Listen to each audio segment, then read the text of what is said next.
Youth Emergency Services and Shelter is an agency that was founded 40 years ago. We provide comprehensive shelter services to children birth through 17. There's really 5 ways a child could end up in shelter care. One is if they're a runaway, and that's how the agency was founded 40 years ago, as a runaway facility. The second is if they're a child in need of assistance, also known as China. So there's situations of abuse, abandonment, neglect. There's kind of a breakdown in the parenting and child model there. Third area is if they're adjudicated delinquent, so they've committed a crime and now this is part of the consequence. Fourth area is if there's a mental health order, in essence they've been ordered here for mental health services. Fifth area, and probably the most complicated of all, is just a private placement. I think the biggest opportunity for young people, and really any person interested in children, is to volunteer. And we work with our volunteers very closely about really being present with the kids. Totally being dialed in, leaving the cell phones and their stuff away and being connected with the kids. But we also encourage the volunteers to help the child realize that it's okay. Whatever happened, happened, now it's time to move on. We like to ask our volunteers to help with tutoring. With our school on campus, K through 12, all disciplines, the kids have got a lot of homework and they've got a lot of things to do.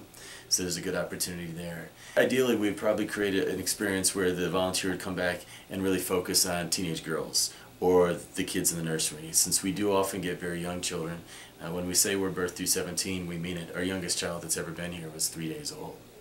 So sometimes our volunteers come and their sole task is to rock a baby. So the event is going to be a Halloween party for the kids here at YESS, so we'll have about 45 kids that'll be here.